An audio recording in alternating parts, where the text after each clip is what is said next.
All right, what is going on, everybody? Welcome back to another day of SaberSim's DFS office hours. Today is Tuesday, December 24th of 2024. It is Christmas Eve. Happy holidays to everybody watching. And for those of you who are new here, my name is Andrew, one of the coaches over here at SaberSim. And this is a show where we go over how to use the SaberSim app, answer any and all DFS-related questions. Get your questions in one of three ways here. First off, send us an email, support@sabersim.com. Second, post it live in the YouTube chat.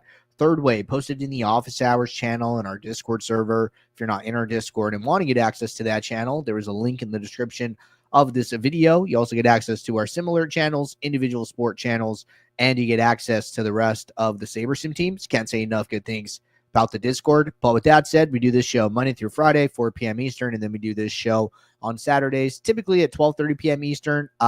There's been a little bit of shifting of the schedule this week with the holidays, so this will be our last office hours until Friday. On Friday, I will be back for office hours and the build review show, and then on Saturday, office hours will be at 1:30 p.m. Eastern to accommodate the NFL 1 p.m. Eastern start time. So last Sunday, we did a late swap demo. I could do another one this upcoming Sunday, talk about late swap in depth. That way, you guys can be ready for late swaps for the afternoon window. So it should be fun. But as far as today, no sports today at all. Basketball is back tomorrow. NFL is on tomorrow. And then NHL is off until Friday. So we do have our projections up for the 2-game NFL slate. We do not have projections up yet for the NBA slate. So stay tuned for those. That should be up first thing tomorrow morning as far as I'm aware.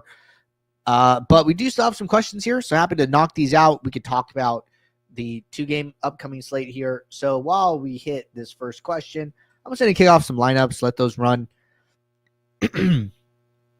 All right, first question for office hours. I've noticed that my exposure and actual entry exposure can be significantly different. For example, when I boost min exposure for a player, it looks like they will be in a good amount of lineups. Once I actually enter the contest, it can either very high or very low.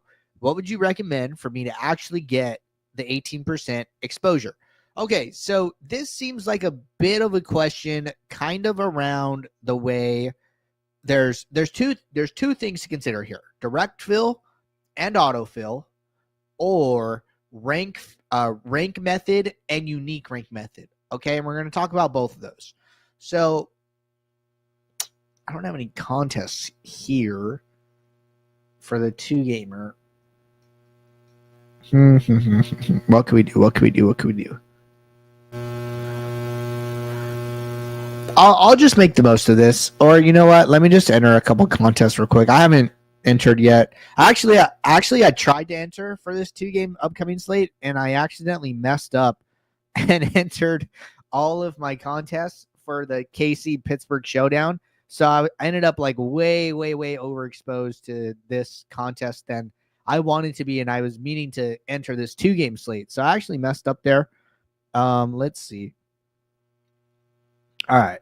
Let me just enter like a few contests here that I'll probably enter anyways. And then we could talk about this. So let me just enter like 3 contests. Should be super quick. All right. One more. All right. This looks good. All right. That looks better. All right, cool. So I just entered 4 contests for the Wednesday 2-gamer. Let's bring in the entry file. All right, so I got 4 contests here. This would be perfect. So go back to my build. Going to load this up. And then I'm going to run the contest sim, right? First thing you should do, always run your contest sim. Okay, now as far as exposures and as far as what we are looking at, okay? So I'm going to come in here. I'm going to sort by exposure. And I'm going to let these sims finish.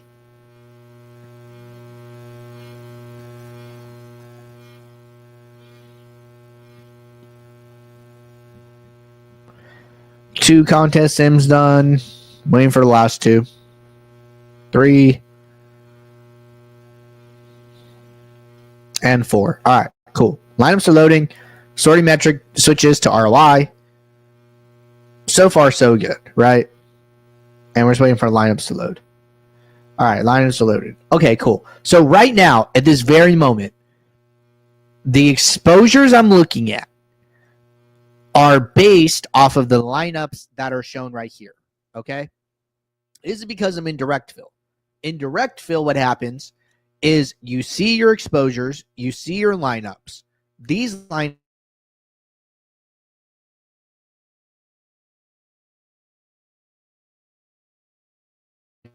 if I switch right now from direct fill to autofill and then save my lineups, I will get different exposures, okay?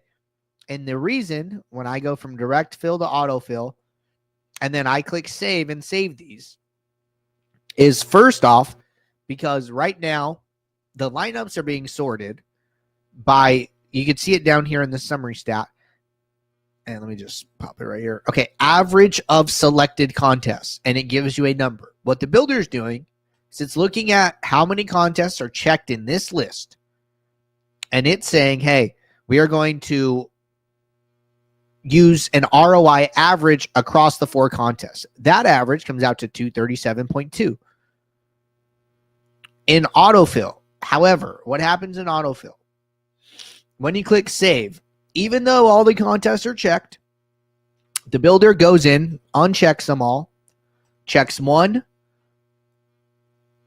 sorts the lineups by this contest's specific ROI, fills the entries, and then goes to the next, and then uses this specific contest ROI. So at no point ever is autofill using the average ROI, okay? So that's the first thing, right? You might be looking at your exposures in direct fill, going to autofill, clicking save. You will get different exposures, okay? So that's number one.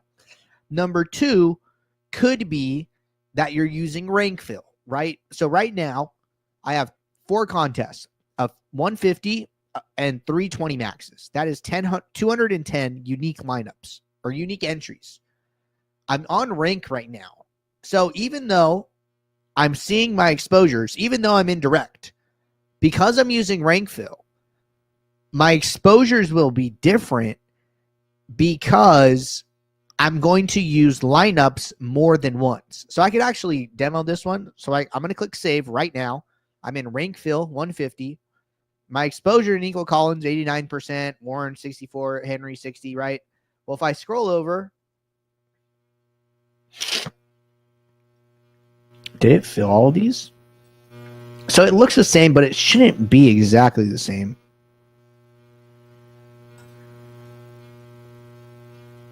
I want to try this again.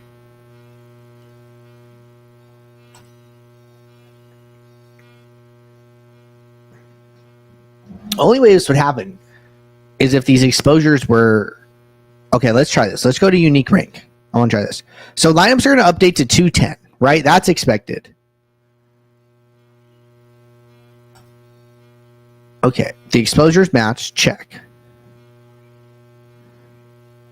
Slight update. Okay, let's go back to rank. 150. Save. Huh. So this wasn't exactly what I was expecting to happen. But what's happening right now is your 150 lineups go into your mini-max, right? And then the top 20 lineups get used once, get used twice, get used 3 times. So there's a set of lineups that are effectively being used 4 different times, which are like the top 20 lineups. And then the other 21 through 150 just go into this other one. So I thought they would be off. I could be wrong there. Oh, you know what's happening? The builder knows that you're expecting that behavior, I think. So it's already updating it. But we can at least see there's differences between rank and unique rank in the direct fill window. So in direct fill, rank and unique rank exposures are different. And then exposures are different between direct and auto. Okay, so that's the big takeaway here. So indirect, you get different exposures for rank versus unique rank. And then you get different exposures for direct versus autofill. So those are the 2 things you need to be aware of. Now, if you're going to autofill, what you can do here, right, is let's say you're an autofill and you want to see your exposures before uploading them. All you need to do is click save. We're going to let the lineups update, and then we're going to go in and check. So typically what I do here, right, is I start in direct, and then I figure out what min unique number I want to use, right? So that might be like this. So, okay, hey, I'm going to go to my biggest entry contest. And I'm only going to check that one contest in my dropdown, right? So only one contest checked. Okay, so now that I'm on my correct sorting metric with my biggest entries, I'm going to start adjusting min uniques, right? Maybe I end up liking min unique of 3, okay? So 3 is like the number I want to use. Okay, great. What I do is I go to autofill. I apply 3 to all of my contests by clicking the gear icon and using this update all contest option. So I'm going to change it to 2, change it back to 3. Now all the contests have 3. Okay, I like to use rank fill. I click save. Builder's going to go through the saving process. It's going to tell me it's done. Go back to the projection page and then go and look at this exposure column. Now I can see what my player exposures are. Okay. Now let's say I don't like these. I want to adjust them, right? Okay, great. So then I come in here. Let's say I want Warren at 40%. Let's say I want Collins at 80%, right? Okay, I apply some max exposures.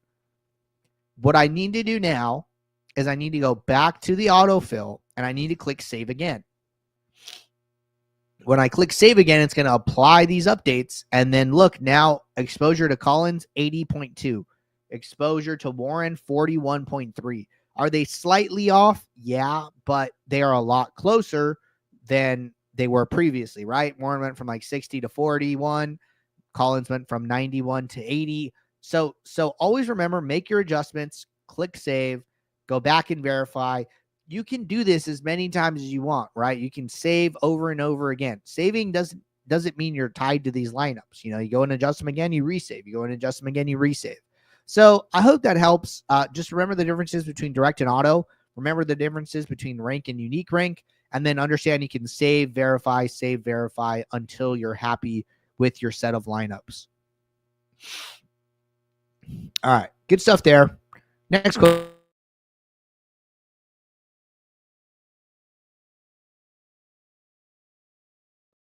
Where my player exposure is equivalent to their point projection.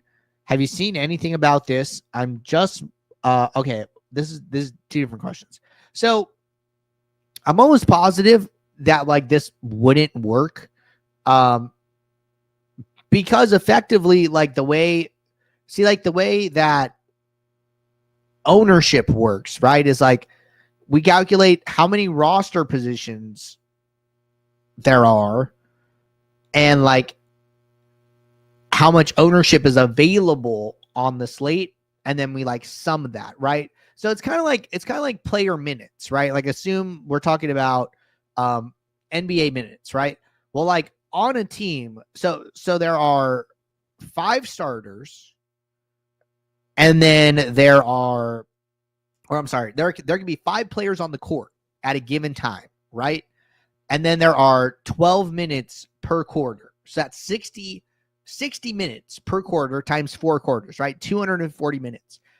The player minutes basically have to sum to 240 minutes because at the end of the game, you know, there were 5 players on the court every single minute. So there should be 240 minutes, right?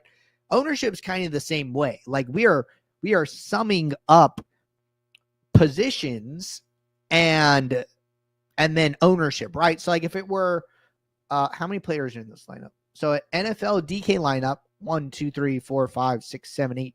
There are 9 roster positions. Let's just take quarterback, for example, where there's like no flex or anything. Between all of the quarterbacks, the ownership has to sum to 100% because every lineup is going to have a quarterback. Okay. Point projections do not have to abide by those rules, right? So point point projections can be above 100, they can be below 100 total. All of that doesn't matter. So what my assumption is, what would effectively happen is you would run out of ownership positions. Like there wouldn't be enough ownership available to do that idea, right? So try not to think about it that way. What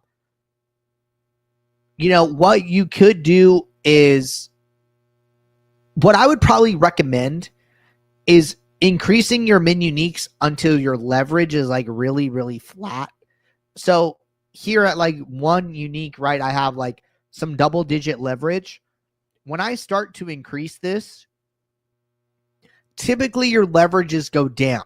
And the reason they go down is because the builder is using more players in the player pool and it's lowering the exposure of players to get to the other players, right? So at 1 unique, we are at 29 players in our player pool. And our highest leverage is 19%. At 4 uniques, we move up to 36 players in the player pool. And our exposure, our max leverage is 14%, right? So players in the player pool go up, leverages go down.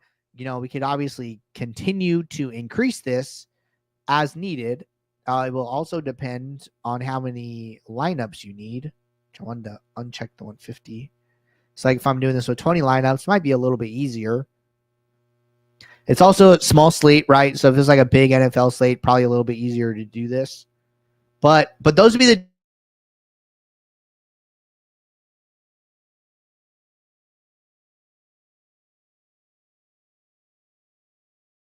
get more access to players in your entire player pool, or setting minimax exposures, right? Coming in here, making some small adjustments, max exposures, minimum exposures, however you see fit. So some combination of that will be better than the point option. All right. Hi, just wondering if the beta version is better to use for upcoming NFL slates since the issues were happening on sabersim.com. So we did have some issues on late swap in the recent past, but those have all been resolved. If you missed it, I did a in-depth late swap demo on last Saturday for the NFL slate and walked through late swap in depth, and then we showed how to do it. Everything went smoothly. So I would honestly check that out. What day was that? 23rd? No, that was Monday. So it would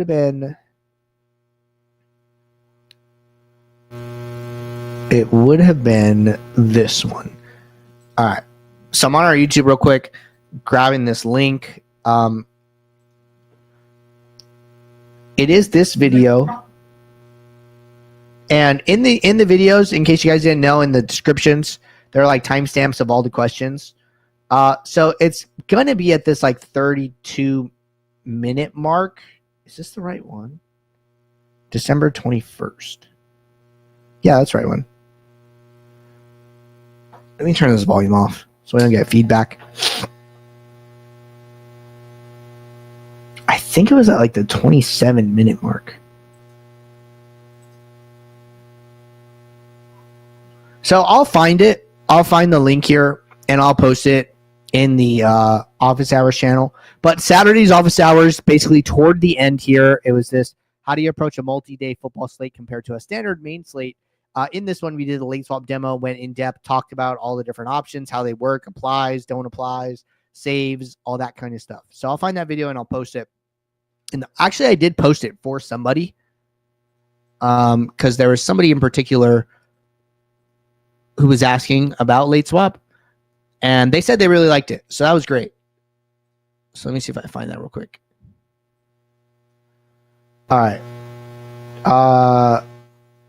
This one here. I went super in depth in late swap today. Check out this segment.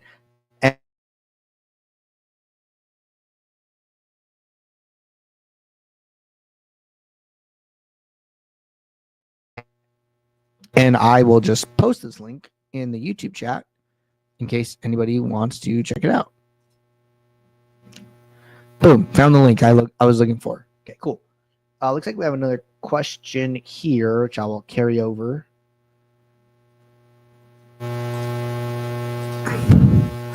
and post here since we're catching up. But just to close the loop on that last question, app.sabersim, you shouldn't have any problem late swapping. Been using it, for NBA, for NFL, everything should be good. So check out that video that walks through all the differences. And if you watch that video, your understanding should be a lot better by the end. All right, Snowman said, I'm here. Snowman, I saw your screenshot. Congratulations on taking down that 6K in that contest. It's a sweet, sweet win on right before Christmas. All right, question from Discord. Should we tweak mini uniques after we do late swaps? I would say, so I'll tell you guys the way I do it. I typically just carry over my min unique number from my build to my late swap build. So if I used, right here, I have 4 min uniques. If I used 4 in my pre-slate one, then I would probably just carry over 4 to my post slate lock one, my late swap one. Now, is that optimal strategy? Probably not. What the optimal strategy would be to be go in like the same way I figured out what min unique number I want in the pre-build, which I was just talking about. I would just do that again. That's probably like optimal strategy, and it might change, right? I might have used 4 pre-slate, and then after the build or after the slate's going, maybe 3 is a better number, maybe 2 is a better number, right? One thing I will do is like if I had a bad, start to the slate, and in my late swap I'm like negative ROI, I won't change min uniques. I will leave it at 1, because typically when you're upping min uniques, you're trading ROI for diversification. Well, when your ROI is positive, it's okay to like give up a little bit of ROI for diversification. But if you're already negative, well, then, you're basically should be a little bit more comfortable taking some long shots or like being concentrated the rest of the slate in an attempt to win back as much ROI as possible. So do I think you should tweak min uniques after you do late swap? Simple answer is yes. What you tweak that number to will vary. All right. Next question. Andrew, I just want to say thank you for these office hours and build reviews. I won the $5 flea flicker GBP on Sunday's NFL main slate for $50K. And your videos plus the 101 vids on the site are invaluable. Spiz, dude, awesome, man. 50K win is huge. That's so cool. So glad you like these, and I'm super happy to continue to do these. And I love it when you guys post screenshots, So feel free to post them in the office hours channel all day long. But that's a sweet one here. I'm gonna have to screenshot that one. All right, Pendy said, in the earlier demo, how many saved contests are in your file? Do those saved lineups get recycled when you adjust exposures? I too want to thank you. Your coaching is great. Thank you guys so much. Appreciate all the love. I'm feeling it.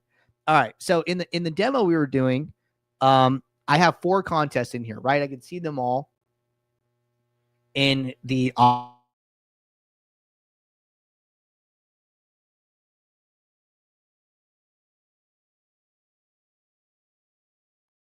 Okay, so I'm following the question. So basically, I was talking about I was talking about saving and adjusting and then saving again, right? The lineups do get recycled, right? So I can see this in the direct fill tab. Let me just go to the save section and let me clear these. All right. So whenever you save lineups, right? And I'm just going to actually pop this out. So let's say I'm looking at like this set of lineups, right? Actually the min uniques is too high. Let's go down.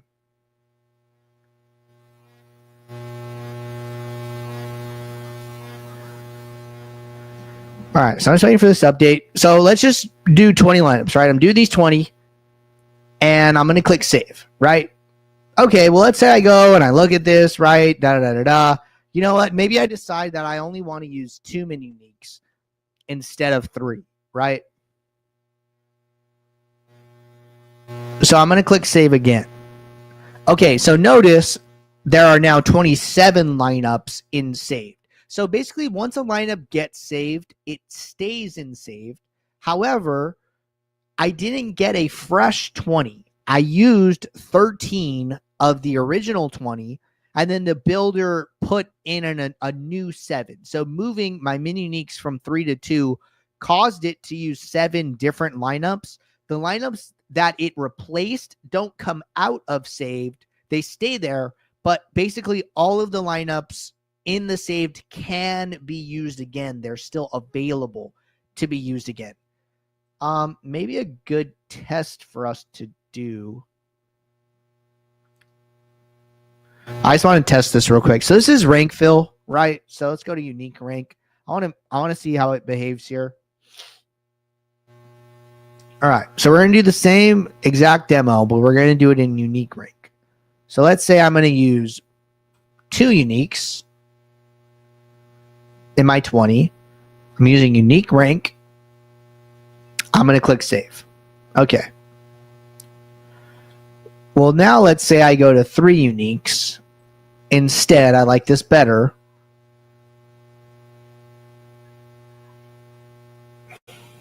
And let's click save again. Okay, so it does the same thing here, right? So the only thing I was worried about is because you use unique rank, right? A lineup's only supposed to be used 1 time. So this is counting how many times the lineups are being used in the contest. It's not counting how many times the lineups are being saved. So this is a good thing. This is what I wanted it to do in the first place.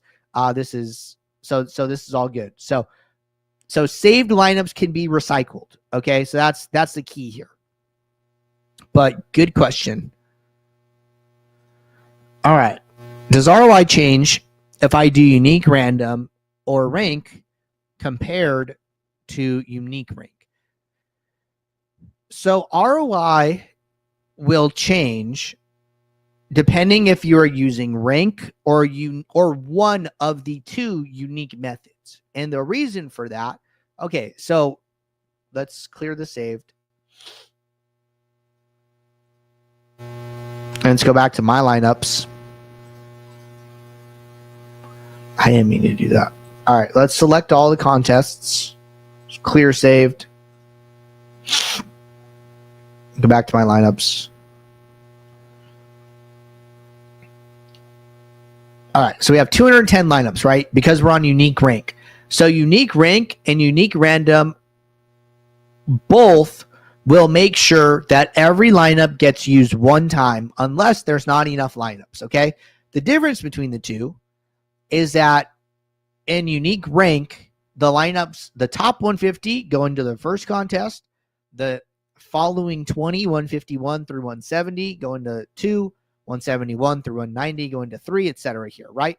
So the lineups are being filled by the strength of the lineup via the sorting metric descending on this contest list. However, in unique random, it will still make sure that each lineup gets used once, but the difference here is that the top lineups do not have to go into the top contest. The first lineup could go into the last contest, the second lineup could go into the second, etc., right? That is the random effect of the fill method. So all of the lineups will be used, they'll just be dispersed differently as opposed to going down the list, okay? What rank does, rank will see I need 210 lineups, but it's changing to 150. Well, the reason it's changing to 150 is because my biggest contest has 150 entries. So what's going to happen in rank, it's going to use the top 150 in the top contest. It's going to use 1 through 20 in the second contest. It's going to use 1 through 20 again in the third, and then 1 through 20 again in the fourth.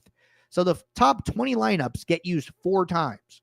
Well, the ROIs of the top lineups are higher, obviously, than the bottom lineups. So because the builder is never using that 151 through 210, those lineups that were lower, the ROIs will effectively be higher because we're using those top ROI lineups multiple times. All right, good question there. Pendy said, thank you. You're welcome. All right, checking office hours. Spiz posted his screenshot. Great stuff. And then in Discord said, what's the deal with the avatar? Is there a reason I should change mine to the SaberSim logo? Absolutely. So if you're not familiar with it, we have our winner's circle promotion. So type in winners. So this is our winner's circle promotion. You can basically win free SaberSim and get free prizes when you win using our logo here. So it's super simple. Have an active SaberSim account. Use our logo, which you can download here, and then tweet a screenshot of your 1K win, and then tag us at SaberSim. And if you go down to rules, pop this up. So check this out. But basically, there are different prizes at different levels. So your 50K win would have qualified for this 10K section here. And I should be able to click on this. I think my page is a little slow. Okay, there we go. 10K. So for a 10K to 99K win, you would get, go down to 10K. This page is obviously just like massive with all the pictures. 1 free month of SaberSim. You get a swag box, t-shirt, hoodie, and a hat. So I don't know if it's too late to do it or not. It might not be. You could, if you want to participate and you didn't know about it prior, just send us an email, support@sabersim.com. And you can ask. We have Madison, who runs our winner circle, and she would be able to tell you, like, hey, if it's too late, or like, hey, next time, or no, you can still do it, right? So send us an email, and we'll hook you up. And that is our winner circle promotion. So super cool. You can see all of our $1 million winners, 6-figure winners, etc. here. So super, super sweet. And then we just had another milli on Sunday, Jay Gerbs with his second. So congrats to him. All right. I think we're all caught up here with questions. Appreciate everybody tuning in. Want to say happy holidays to everybody. Saw a bunch of Merry Christmases and stuff here in the chat from Andy, from Arthur, etc. here. So happy holidays to everybody. I will see you all on Friday, 4 p.m. Eastern.